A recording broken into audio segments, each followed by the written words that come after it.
بسم اللہ الرحمن الرحیم۔ السلام علیکم ورحمۃ اللہ وبرکاتہ۔ عزیز طلبہ و طالبات، ہم نے کتاب النحو الواضح فی قواعد اللغۃ العربیہ للمدارس الابتدائیہ، اس کتاب کے الجزء الثالث سے صفحہ نمبر 34 تک الحمدللہ 19 سبق مکمل پڑھ لیے تھے۔ آپ کو یاد ہوگا کہ سبق نمبر 19 میں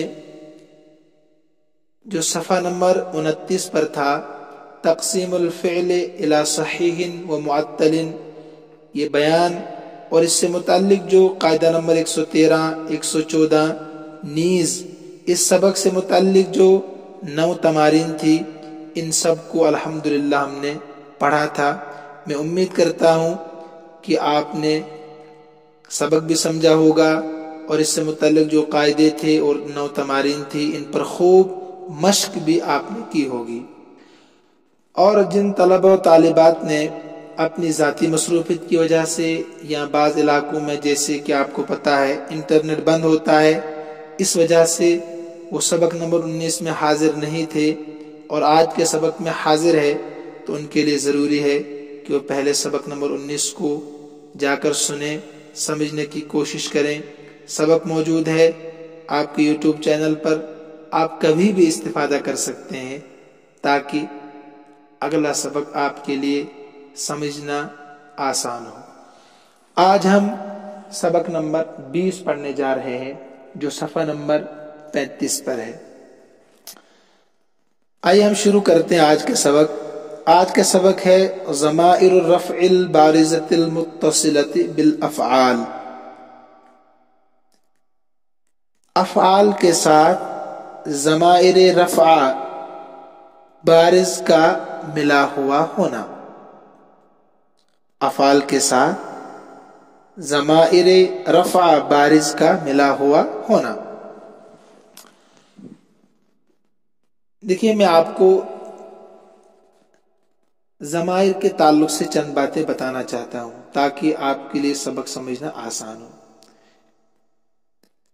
یہ آپ نے پڑھا ہے کہ ضمیر کس کو کہتے ہیں؟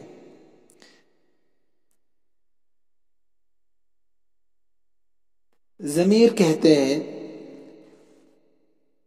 کہ جو متکلم یا مخاطب، تو پر زبر، مخاطب نہیں، مخاطب غلط ہے، متکلم، مخاطب یا کسی ایسے غائب اسم پر جس کا پہلے ذکر ہو چکا ہو، اس پر دلالت کرے۔ اگر لکھنا چاہیں آپ تو لکھ سکتے ہیں، نوٹ کیجئے، انہیں ضمیر وہ ہے جو متکلم، مخاطب یا کسی ایسے غائب اسم پر جس کا پہلے ذکر ہو چکا ہو دلالت کرے، انہیں اس کے متعلق بتائے، خبر دے، اسے کیا کہتے ہیں؟ ضمیر۔ ضمیر کی جمع ہے ضمائر، جس کو انگلش میں آپ پرونون کہتے ہیں، جیسے یو ہے، ہی ہے، شی ہے، دے ہے، یو ہے، وغیرہ وغیرہ۔ تو ضمیر کی جمع ہے ضمائر۔ اب ضمائر کی 5 قسمیں ہیں، میں تفصیل میں نہیں جاؤں گا، میں مختصراً آپ کے ذہن نشین ہو جائے میں دہرانے کی کوشش کروں گا۔ تو ضمائر کی آپ نے 5 قسمیں پڑھی ہے اس سے پہلے: مرفوع متصل، مرفوع منفصل، منصوب متصل، منصوب منفصل اور مجرور متصل۔ یعنی مرفوع متصل بھی ہوتا ہے اور منفصل بھی ہوتا ہے، ہوگی 2 قسمیں۔ ایسی منصوب ضمیر متصل بھی ہوتی اور منفصل بھی ہوتی، 4 قسمیں ہو گئی۔ اور مجرور جو ضمیر ہوتی ہے وہ متصل ہی ہوتی ہے۔ تو 5 قسمیں ہو گئی ضمیر کی۔ اس کے بعد آپ نے یہ بھی پڑھا ہوگا کہ مرفوع متصل کہتے کس کو ہے؟ بالکل آسان، یعنی جو ضمیر اپنے عامل سے ملی ہوئی ہو اور وہ فاعل بن رہی ہو. کیا بن رہی ہو؟ فاعل بن رہی ہو، اسے ضمیر مرفوع متصل کہتے ہیں. اور پھر اسی ضمیر مرفوع متصل کی دو قسمیں ہیں. جو آج کا سبق ہے نا، اس میں سے ہم ایک قسم آج پڑھیں گے. تو اسی ضمیر مرفوع متصل کی دو قسمیں ہیں. مرفوع متصل کس کو کہتے ہیں؟ جو ضمیر اپنے عامل کے ساتھ ملی ہوئی ہو، یعنی فعل کے ساتھ ملی ہوئی ہو. اگر آپ کو عامل سمجھ میں نہ آ رہا ہو، فعل کے ساتھ ملی ہوئی ہو اور فاعل بن رہی ہو، اسے ضمیر مرفوع متصل کہتے ہیں. فاعل مرفوع ہوتا ہے نا ہمیشہ، تو اسے ضمیر مرفوع متصل کہتے ہیں، ملی ہوئی ضمیر.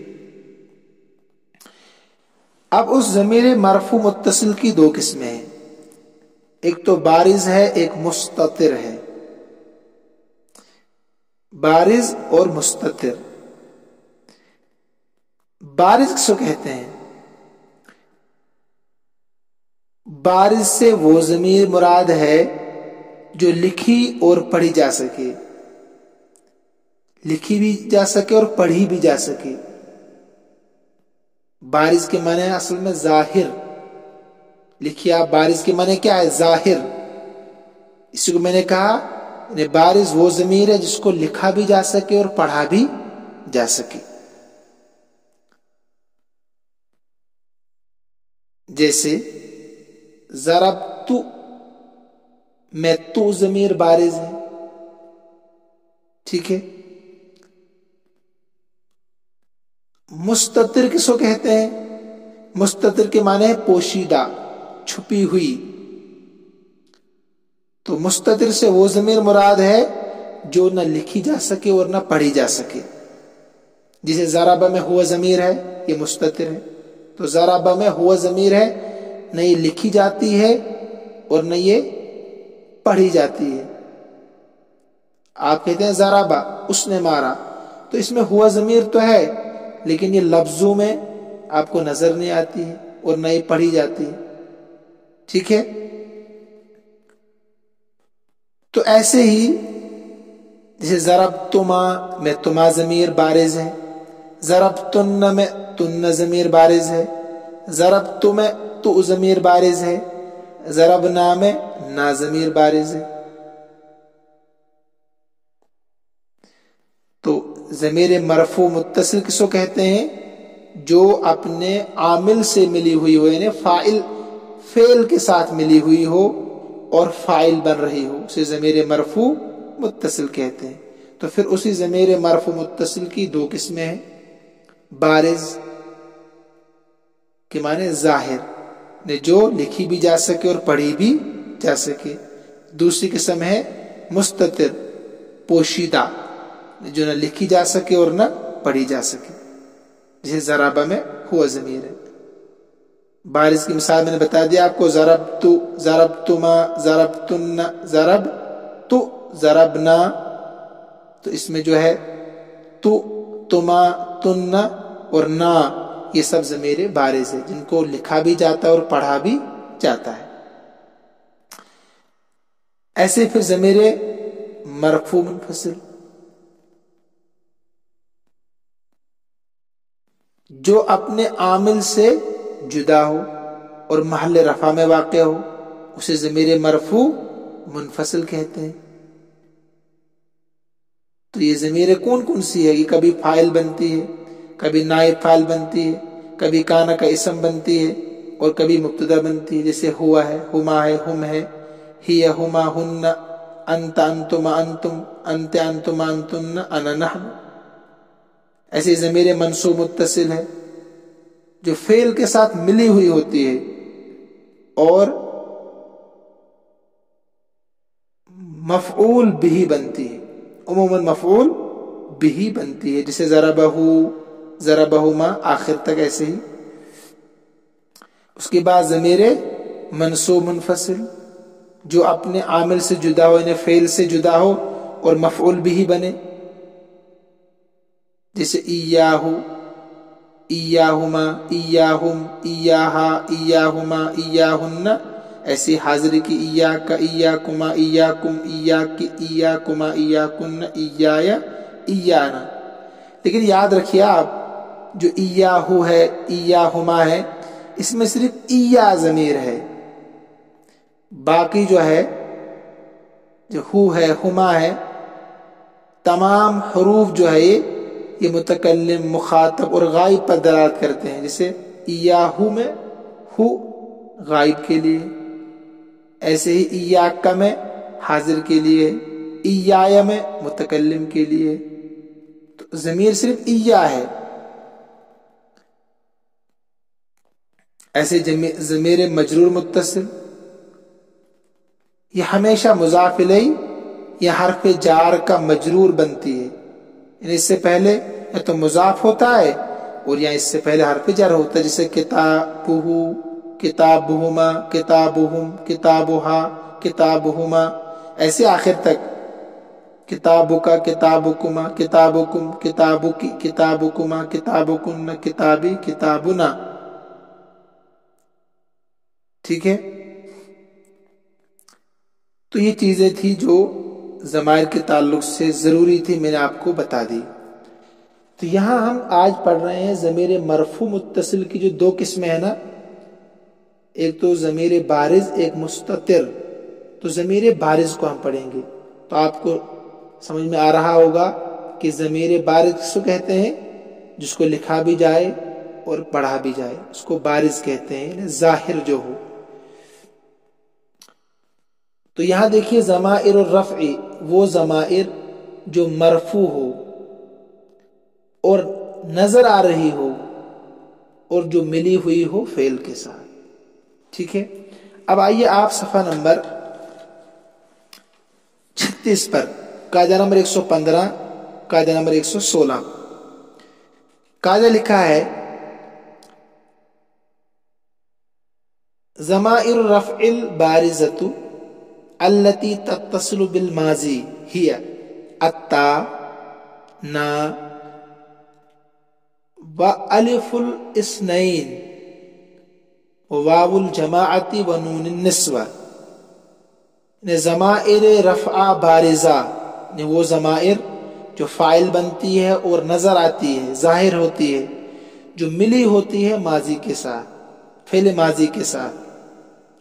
وہ کون کون سی ہے؟ تا ہے، جسے ابھی بتایا میں نے، تو، نا ہے، جیسے ضربنا، ضربت، ضربنا، الف الاثنین، جیسے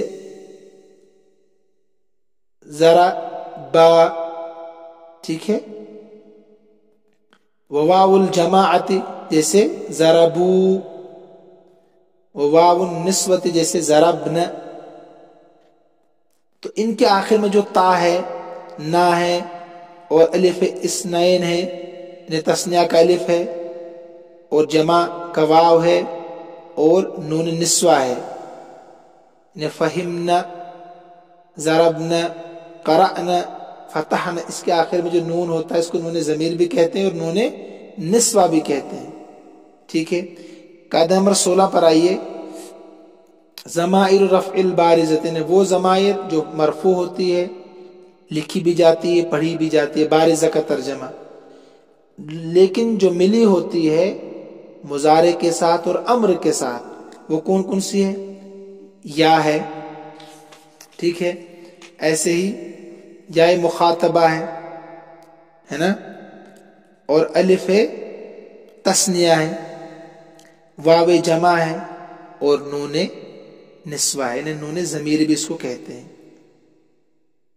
تو یہ دو قاعدہ آپ کے سامنے آ گئے۔ ٹھیک ہے، اگر آپ لکھنا چاہیں تو لکھ سکتے ہیں کہ وہ ضمائر رفع بارزہ جو فعل ماضی کے ساتھ ملی ہوئی ہوتی ہے، وہ تا ہے، نا ہے، الف تثنیہ ہے، واو جمع ہے، ٹھیک ہے، اور نون جمع مؤنث کا ہے۔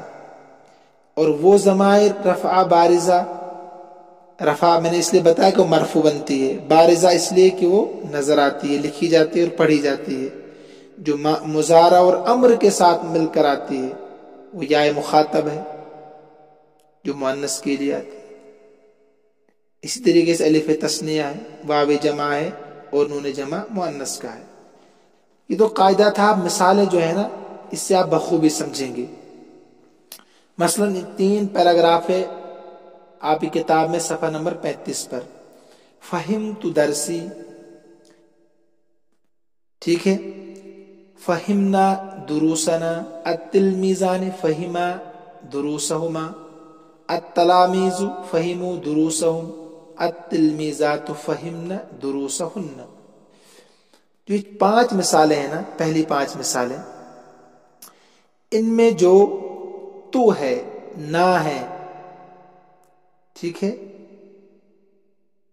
ایسے ہی فہما ہے، الف جو فہما کے آخر میں، فہمو واو جو ہے، فہمنا کے آخر میں جو نون ہے، یہی وہ تا ہے اور نہ ہے، الف تثنیہ ہے، واو جمع ہے اور نون نسوہ ہے. ان کا نام کیا ہے؟ ضمیر مرفوع متصل، یا آپ کہہ سکتے ہیں ان کا نام کیا ہے؟ ضمائر رفع البارزت، وہ ضمائر جو مرفوع ہے اور لکھنے میں بھی ہے اور پڑھنے میں بھی ہے. اسی طریقے سے دوسرا پیراگراف دیکھیے آپ. انت تفہمین دروسک، الولدان یفہمان دروسہما، انتم تفہمون دروسکم، البنات یفہمن دروسہن. ایسے آخر والا دیکھیے. افہمی دروسکی، افہما دروسکما، افہمو دروسکم، افہمن دروسکن. پہلا پیراگراف ہے ماضی کا، دوسرا ہے مضارع کا، تیسرا ہے فعل امر کا. فعل امر کے ساتھ کیا کیا ملا ہوتا ہے؟ ابھی آپ نے پڑھا یا مخاطب تفہمین، یا اس میں نون سے پہلے جو یا ہے تفہمین. اور کیا آتا ہے؟ الف تثنیہ تو یفہمان، میم کے بعد جو الف ہے، واو جمع تفہمون میں جو واو ہے، اور نون نسوہ یفہمن کے آخر میں جو نون ہے. اب یہی صورت ہے امر میں بھی. افہمی میں یا ہے، افہما میں الف ہے، افہمو میں واو ہے، افہمن میں نون ہے. تو جو یہ آخر میں ہے نا، تو انہی کا نام ہے ضمائر رفع البارزتی. میں نے کہا آپ کو رفع اس لیے کہتے ہیں کہ یہ فاعل بنتی ہے، بارزہ اس لیے کہتے ہیں کہ لکھی بھی جاتی ہے اور پڑھی بھی جاتی ہے، متصلہ اس لیے کہتے ہیں کہ فعل کے ساتھ ملی ہوئی ہوتی ہے، افعال کے ساتھ ملی ہوئی ہوتی ہے، اس لیے متصلہ کہتے ہیں. اب آپ ترجمہ دیکھیے. مثلا میں کہتا ہوں فہمت درسی، میں نے اپنا سبق سمجھ لیا. اس میں تو ضمیر جو ہے نا، تو وہ فاعل بن رہی ہے جو انا ہے اصل میں. اسی فہمنا دروسنا، ہم نے اپنا سبق سمجھ لیا، تو اس میں نا جو ہے وہ فاعل بن رہا ہے، ہم نے اپنا سبق سمجھ لیا. دروسنا اپنا سبق، نا کا ترجمہ ہے اپنا. التلمیذان فہما دروسہما، 2 طالب علم، ان دونوں نے اپنا سبق سمجھ لیا. اس میں الف فہما کے آخر میں جو ہما پر دلالت کر رہا ہے اصل میں، ٹھیک ہے، جو فاعل بنے گا اس کا. اگر اس کو آپ باہر نکالیں گے تو وہ ہما ہے. التلامیذ فہموا دروسہم، طلبا انہوں نے اپنا سبق سمجھ لیا. اس میں واو ہے جو ضمیر رفع بارزہ ہے جو ہم پر دلالت کرتا ہے. التلمیذات فہمن دروسہن، طالبات انہوں نے اپنا سبق سمجھ لیا، تو فہمن میں نون نسوہ ہے، نون. ایسے ہی آگے دیکھیے. انت تفہمین دروسکی، تو ایک عورت نے اپنا سبق سمجھ لیا، اس میں یا ہے. تفہمین، مین جو ضمیر رفع بارزہ ہے. الولدان یفہمان دروسہما، 2 لڑکوں نے اپنا سبق، 2 لڑکے اپنا سبق سمجھ رہے ہیں یا سمجھیں گے، اس میں الف ہے. تم سب اپنا سبق سمجھ رہے ہو، اس میں واو ہے. لڑکیاں اپنا سبق سمجھ رہی ہے، اس میں نون نسوہ ہے. ایسے افہمی دروسکی، اس میں تو اپنا سبق سمجھ، افہما دروسکما تم دونوں مرد اپنا سبق سمجھو، افہمو تم سب اپنا سبق سمجھو، افہمنا تم سب عورتیں اپنا سبق سمجھو۔ تو افہمی میں یا ہے، افہما میں الف ہے، افہمو میں واو ہے، افہمنا میں نون ہے۔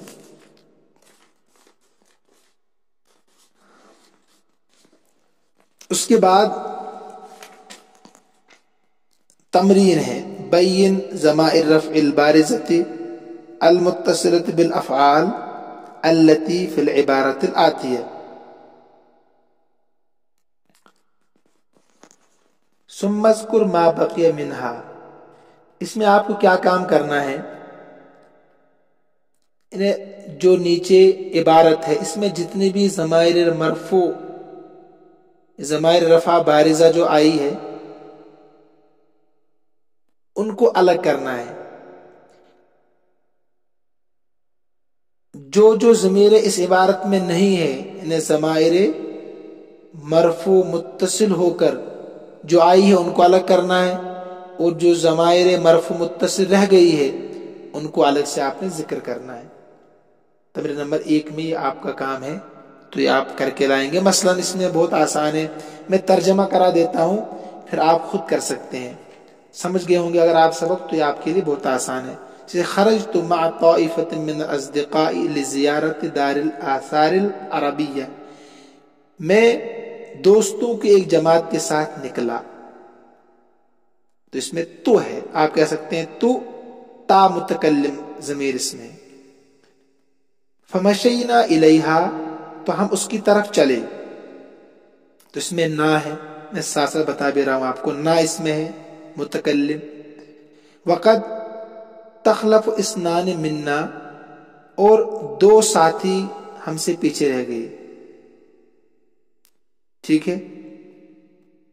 اراد ان یزورا معہدا آخر، انہوں نے چاہا کہ وہ کسی دوسرے ادارے کی زیارت کریں، کہ وہ دوسرے کسی ادارے کی زیارت کریں، کسی اور ادارے کو دیکھنے کے لیے گئے، معہد کہتے ہیں ادارے کو، اسکول کو، ادارے کو کہتے ہیں۔ فقابلنا رجال الدار، تو ہم نے ملاقات کی گھر کے لوگوں سے،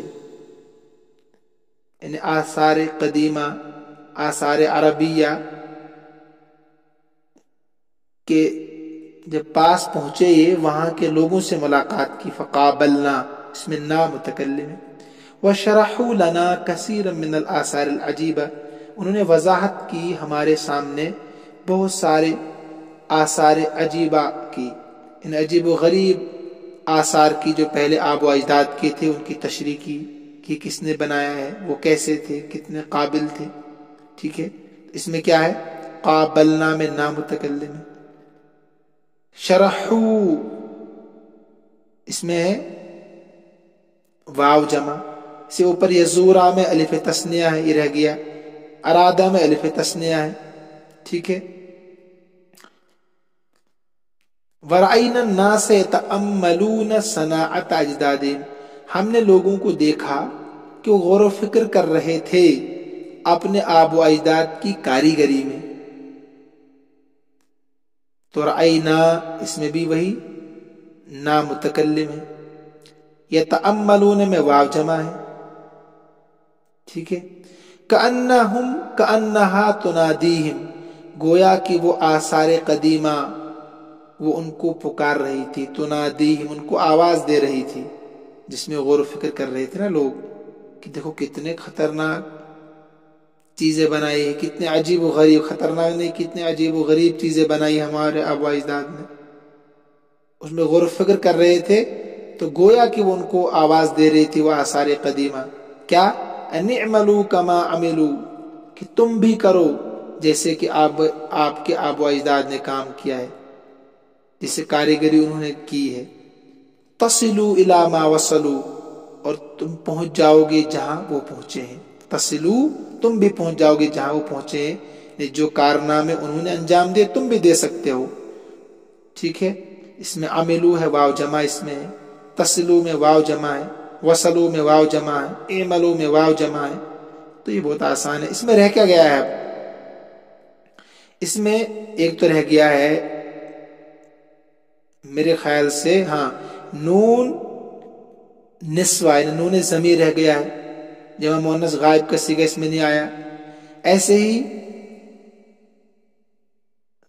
واحد مؤنث حاضر کا صیغہ اس میں نہیں آیا، تو یا مخاطب رہ گیا اور نون ضمیر اس میں رہ گیا، باقی سب اس میں آ گئے۔ ضمائر رفع بارزہ سب اس میں آ گئی سوائے دو ضمیروں کے، ایک تو جمع مؤنث غائب کا نون اس میں نہیں آیا اور واحد مؤنث حاضر کا یا اس میں نہیں آیا ہے جو ضمیر رفع بارزہ میں شامل ہے۔ بہرحال اتنا رکھیے آج، آپ اس کو اچھے سے پڑھیے، سبق زیادہ طویل ہو گیا، آپ اکتا گئے ہوں گے۔ اللہ ہم سب کا حامی و ناصر ہو، اللہ ہم سب کو اپنے امن و امان میں رکھے، اپنے حفاظت میں رکھے۔ ھذا من عندی، السلام علیکم ورحمۃ اللہ وبرکاتہ۔